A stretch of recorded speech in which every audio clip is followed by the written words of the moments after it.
This is a very brief and high-level introduction to the basics of Java. Java is an object-oriented programming language. Java and other object-oriented languages organize their code into entities, or objects.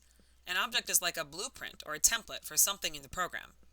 An object has characteristics that describe it, and a set of actions that it can take. For example, if you were designing a game in Java, one type of object might be a user. A user would have characteristics, or attributes such as login name, password, games played, and high score. The user would be able to take actions like log in, log out, play the game, reset the score, and so on. Your program would define the blueprint of what a user looks like and what a user can do. In Java, this is done with a class. When people use your program, many user objects will be created from that one class. Each user will have its own set of characteristics, and each user will be able to take the actions defined in the class. Java is also a strongly typed language. This means that the type of an object defines what you can do with it. You'll learn a lot more about classes, objects, and data types. For now, just keep these high-level words and ideas in the back of your mind. Every Java program starts with a class. A class is saved in a .java file and called the source code. The name of your class must match the name of the .java file. Inside your class, you have methods and statements. When you compile a .java file, if your code follows all of the Java rules, then a file is created with a .class extension. And this .class file contains what's called bytecode, and this is what will be used to run your program.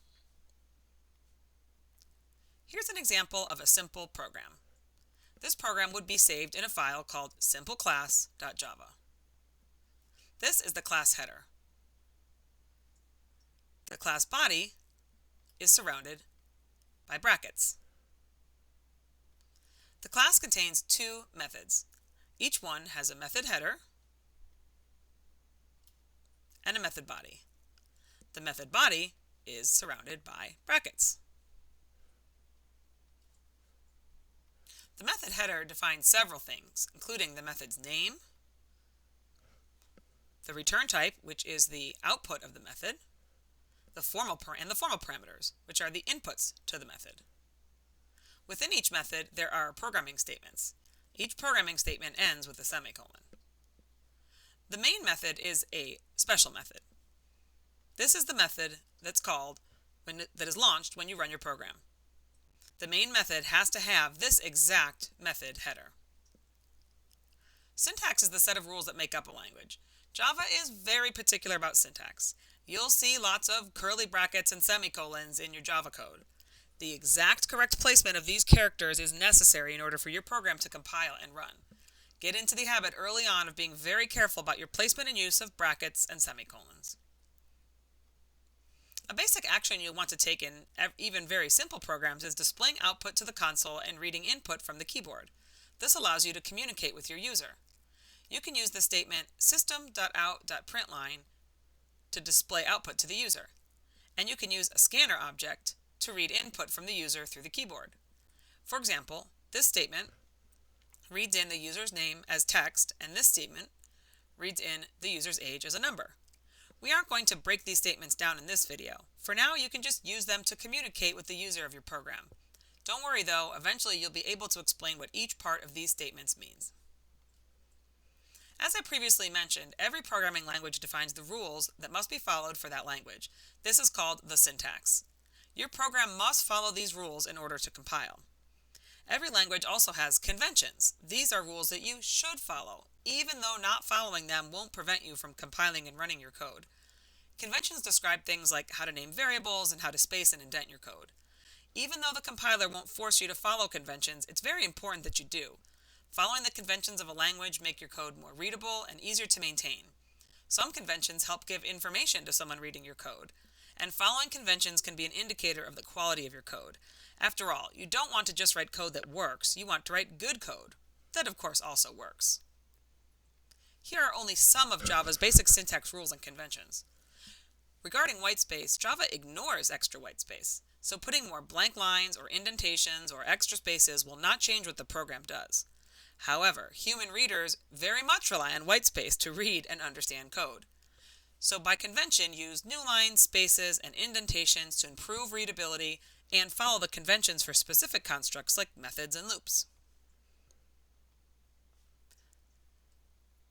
Java names for variables, methods, and classes can use letters and digits, but they cannot start with a digit. They can use the $sign or the underscore, but no other symbols, including no punctuation. You cannot have any spaces in your names. And Java is case sensitive, which means the capitalization matters. These are the syntax rules for naming things that you must follow in order for your code to compile. There are also many naming conventions.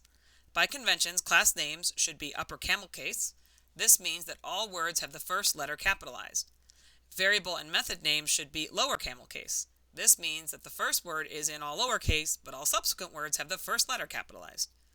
All names should be descriptive. Avoid one-letter names unless you're inside of a loop or similar.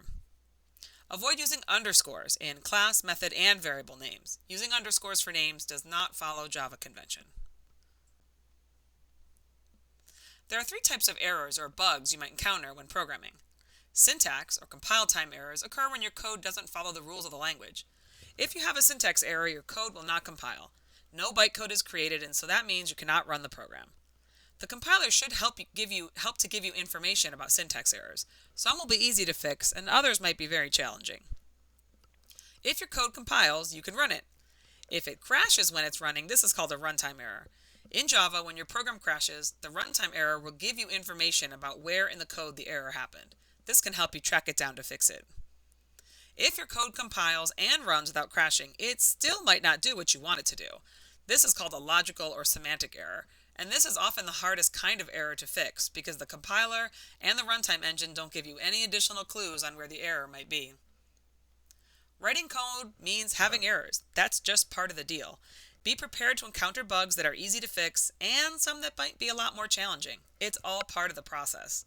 Use all of the information you have to help track down a bug. And sometimes the best thing to do with a really hard bug is just walk away. Taking a break and then coming back later or even the next day can really help you approach the problem with new eyes and find the error. Also remember that the more frustrating a bug is, the better it will feel when you find and fixed it.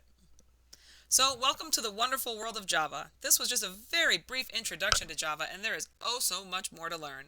Happy coding, Java monsters!